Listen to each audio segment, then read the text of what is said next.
Belum siap? Siap belum? Belum siap tuntutan.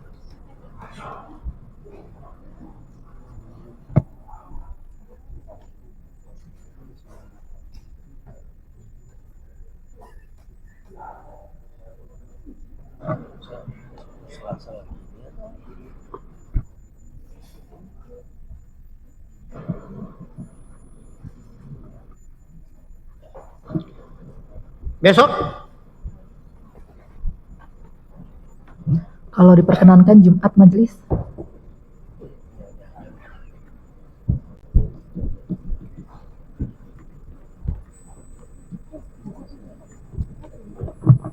Sorry.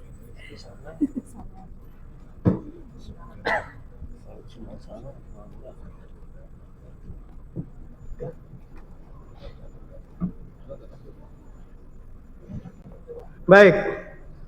Jadi kita sudah bermusyawarah ya, majelis. Kita kasih kesempatan untuk penuntut umum terakhir di hari Jumat tanggal 13. Siap majelis. Untuk nota pembelaan ya di hari Jumat tanggal 20.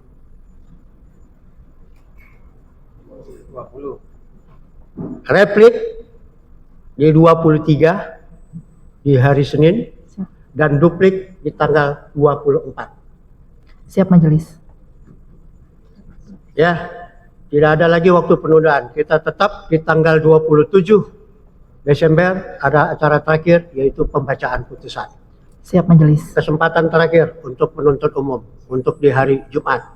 Ya. Oke. Majelis kami keberatan untuk mengenai dupliknya Satu hari. Tidak ada, karena istilahnya replik sama duplik itu kan penegasan dari apa yang sudah kita tentukan. Ya, makanya untuk saudara penasihat hukum kita kasih waktu juga seminggu, walaupun dari ini juga seminggu, kita kasih waktu ring yang sama. Cuma untuk replik dupliknya juga tetap di hari yang sama, satu hari. Ya udah.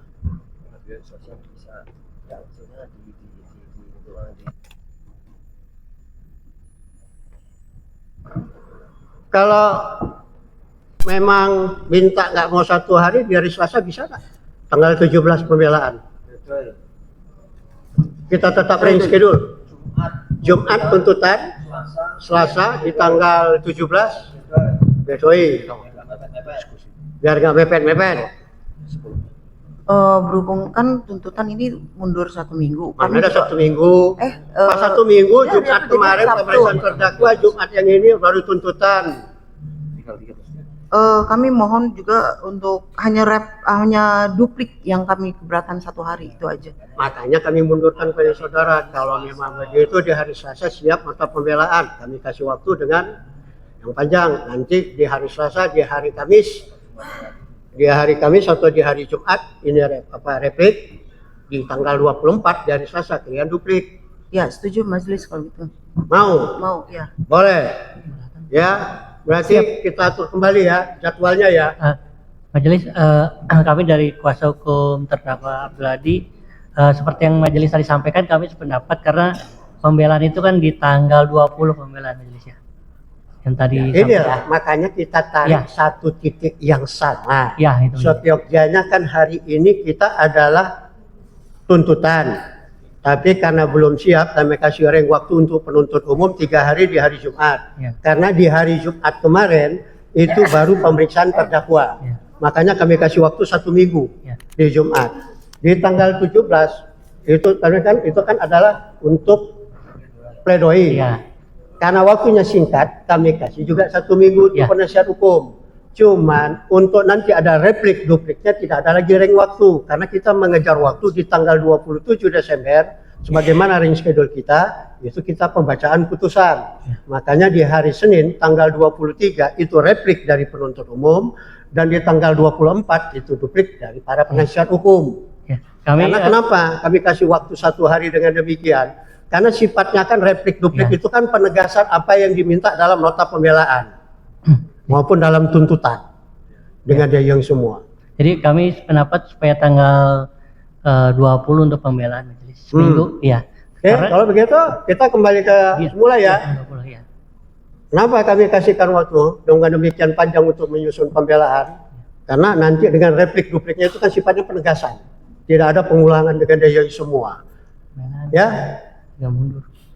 Kalau kita di tanggal 13. kanlah para penasihat hukum berkonsultasi dulu. Mau di tanggal 17 atau mau di tanggal 20? Izin minta diskusi waktu. Ya, makanya kami kasih. Untuk kami diskusikan waktu supaya kita mencari titik yang sama dalam acara persidangan kita untuk di ke depan.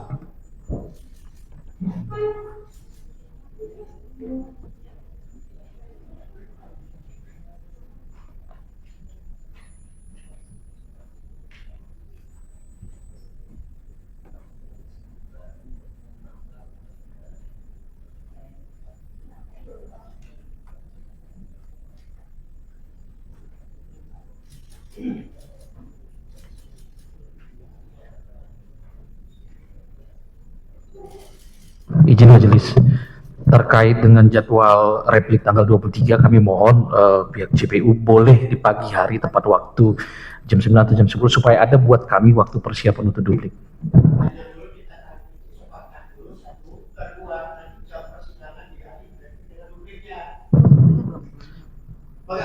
Sepakat aja.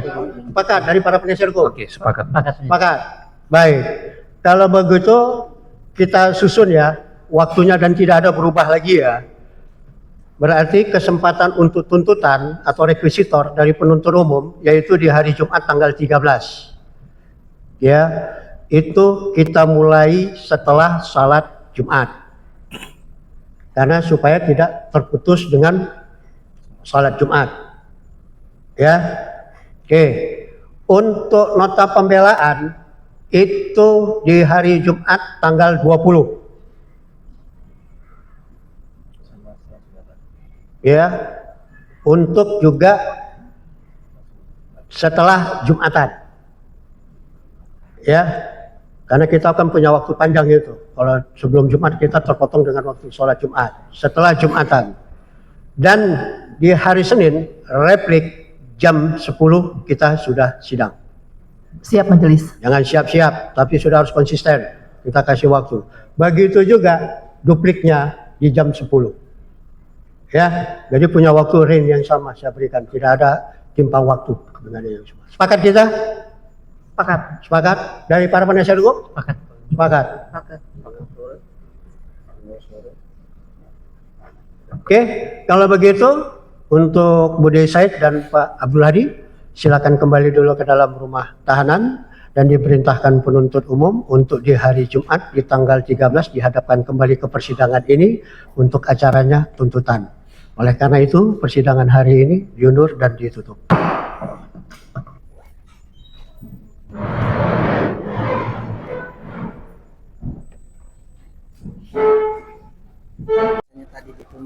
Ini kelihatannya ya jaksa ini nggak siap, keadilan kelihatannya nggak ada nih, kelihatannya. Karena kalaupun dia siap pun hari ini sudah mencederai. Karena keadilan. mungkin juga dia bingung ya. Bingung. Karena kan tuntutan jaksa itu sudah menciderai penegakan hukum di Indonesia. Karena sudah 21 hakim dan ada 9 hakim agung telah memutus dan menyatakan bahwa Budi Said tidak melakukan pelanggaran hukum gitu. Justru Eksi sebagai broker Ranti Antam, 3 orang pelaku lainnya itulah pelaku-pelakunya. Budi saya tidak terima apapun, justru dirugikan sebagai korban. Dirugikan. Dia kan memang diiming-imingin memang ada harga diskon. Dan dia juga kenapa tidak curiga kan karena dia juga transfer ke rekening Antam. Ya kan? Terus bilangnya 12 hari kerja baru emas bisa diterima. Nah, sesuai dengan perjanjian tersebut ya Budi saya percaya memang 12 hari kemudian baru terima emasnya gitu loh.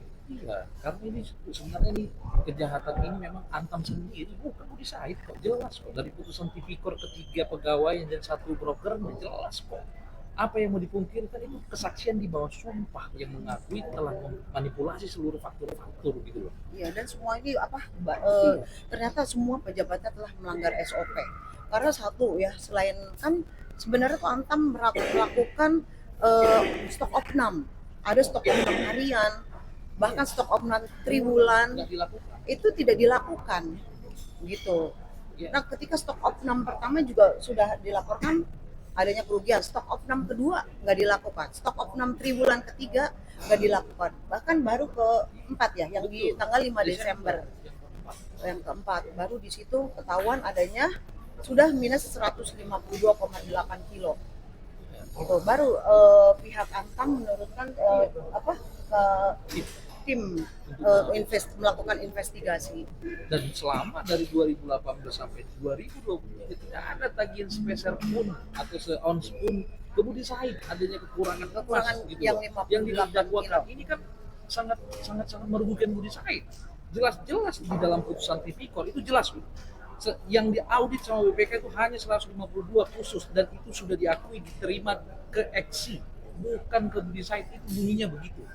Nah, terkait mengenai faktur yang di terakhir 12 November itu kan nggak dilihat secara keseluruhan di 157 faktur, bahwasanya itu memang sudah diakui sama BPK, barang itu diterima 4 April dari akumulasi pertama transaksi Budi Said 20 Maret Itu gitu loh. 20 kilo. 20 kilo. Nah, yang terakhir ini jaksa hanya ngasih sepenggal yang terakhir dan Yang di awal. Iya, hanya 12 November itu yang 100 kilo bisa dapat menerima.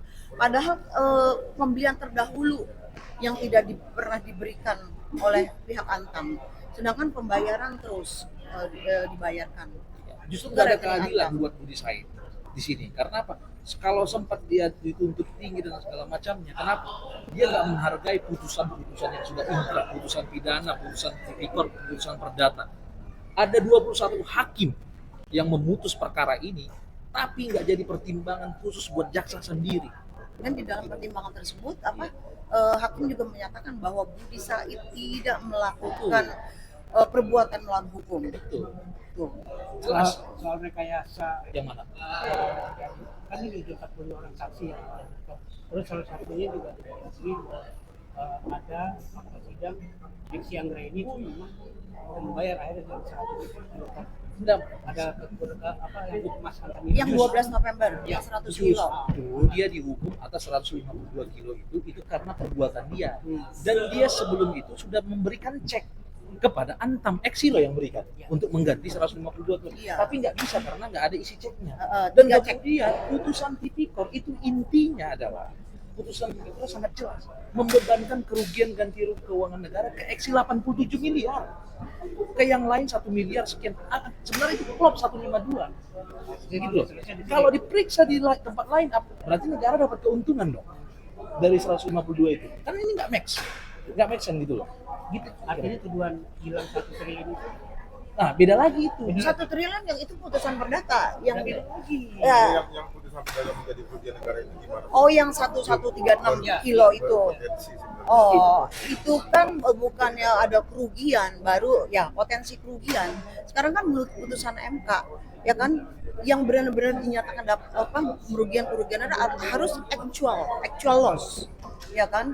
Kalau potensial loss itu belum dapat dikatakan. Memang benar kenyataannya kan. Jadi Budi Said ditawarkan harga diskon. Nah, ketika Budi Said sudah menerima 3,595 ya, Iya, itu sudah stop. Iya. Antam tidak memberikan lagi. Berarti kan itu sesuai harga faktur, harga resmi. Seharusnya kalau berdasarkan harga diskon, Budi Said itu harus menerima seberat 7 ton. 7 ton, tapi kan masih ada kekurangan 1136 kilo gitu. Itulah sebenarnya yang dituntut oleh Budi Said. Mana nih kekurangan gua 1136? Lu kan janji mau kasihnya 7 ton gitu loh. Nah, akhirnya kita gugat secara perdata. Gitu loh, dan menang. Ya, sampai kasasi, sampai PK. Ketika kita mau eksekusi atas putusan itu, nah ternyata ya dari ini oleh jaksa. Sangat mudah untuk menganalogikan ini kerugian negara atau tidak. 113 secara logika belum ada diserahkan ke Budi Said. Iya. 1 ons pun 1 gram pun belum ada.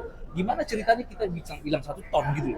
Iya. 1 gram pun tidak berpindah. Itu hanya dicatatkan di dalam laporan keuangan. Laporan Masih keuangan. potensi. Iya. Potensi bisa terjadi kapan? Ya, ketika udah dieksekusi. Ini belum dieksekusi udah dianggap kerugian negara. Ini bagaimana? Karena kerugian negara sih kita tahu bersama itu actual loss, itu Iya. memang sifatnya nyata, Iya. gitu loh. Nah ini sekarang yang kita bingung, kenapa jaksa JPU mendalilkan seperti itu kepada Budi Said, gitu loh. Kalau soal mengenai diskon itu kan konon fakta sidang juga ya, bahwa itu pengajuannya adalah bukan retail tapi reseller. Sekarang Dan itu begini, kan tidak disetujui. sekarang Ada diskonnya. mengenai diskon, sama kayak Pak Hotman selalu menganalogikan, kalau dia ke bank BCA, dia lihat yang tercatat di bank itu ada bunga misalnya 5%. Tiba-tiba dia dapat 5, 6 atau 7% karena kepala cabang itu menyepakati sepakat sama dia, ya udah Bapak dikasih sekian. Apakah salah? Apakah Pak Hotman harus cek langsung ke direksi? Iya, kan kita udah ke tempatnya Antam ya kan, langsung ketemu dengan kepala butik. Kurang gimana lagi, bahkan kita make sure lagi ke Pulau Gadung. Oleh Pulau Gadung diamini juga, ya kan, bahkan transaksi itu nggak sekali 2 kali, sebanyak 157 faktur Ya. yang sudah dibayarkan oleh Budi Said. Baik Bapak Ibu, berarti dari motif ini ada nggak sih kecurigaan dari penasihat hukum sendiri akan suatu motif yang ada dalam persidangan dan kasus ini?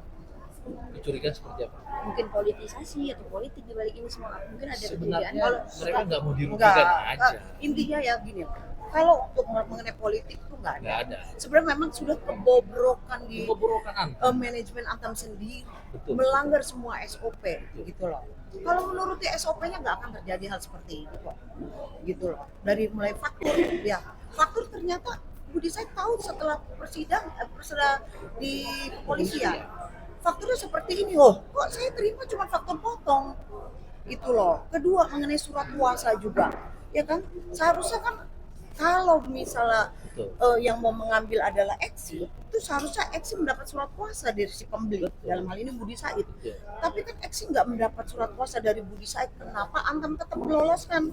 Betul. Eksi yang menerima. Dikatakan setiap eksitan sapi itu Budi Said. Enggak, Oh, bukan salah. Jadi banyak vendor lain Gini, selain Budi setiap Said. pembelian Budi Said selalu diterima oleh Eksi. Nah, Ya. Faktur yang ada yang lengkap dipotong, dikasih ke Budi Said. Namanya juga udah percaya karena dia diyakinkan ada pembelian diskon, dan itu baru ketahuan ternyata dipotong. Kenapa? Karena di kepolisian dilihat, wah ternyata yang terima seluruh barang Budi Said itu ya Eksi, gitu loh. Apakah pihak Anda menilai kalau kayak kemarin Jenderal Muldoko itu cerita, Iya. sebenarnya ini kenapa nggak diarahkan ke apa sih namanya, selain reseller, kenapa nggak reseller kan kemudian reseller besar. sama reference. Ya. Jadinya retail, akhirnya yang rugi klien Anda harusnya dapat dong. Karena meyakinkan itu. Jadi ada pertemuan tanggal 19. Pertemuan tanggal 19 ini bukan Pak Budi yang pengen, dia ajak dia. Eksi suruh Melina ngajak Budi Said untuk ke sana meyakinkan, Ya. gitu loh. Bapak kalau datang ke kantor ketemu sama kepala cabang misalnya bank tertentu, diyakinkan Bapak ketemu si A ada begini. Apa nggak Bapak yakin? Iya. Misalnya Bapak beli mobil Fortuner, harusnya harga Fortuner ini 600 juta karena Bapak beli banyak, jadi 500 juta. Iya nih Pak, harga Bapak diyakinkan Ya, sama kepala cabang. diskon. Kecewa nggak yang soal tuntutan ini ditunda? Oh ya, saya kecewa berat dong, karena kan kita juga dikejar sama waktu. Ini tahanan loh, menyangkut tahanan kan. Itu loh, dalam hal ini kan kita juga yang merasa waktunya dirugikan. Selain tadi udah nunggu lama dari pagi ya kan, bilangnya jam 3 ternyata ditunda. Nah akhirnya kan juga efeknya ke kita, dupliknya kita cuma dikasih waktu 1 hari. Gitu aja, kenapa dia belum prepare, sedangkan kan dia melakukan tuntutan gitu loh. Menurut kami ini mencederai keadilan, gitu loh. Kan udah 5 kali kurasa hakim saya kakak rasa udah menentukan jadwal persidangan. Kenapa dia sendiri tidak melaksanakan jadwal persidangan? Kalau memang tidak yakin dengan tuntutan, jangan didakwakan perkara ini, simple gitu loh. Apa? Mungkin bingung kali. Bingung kali. Gitu.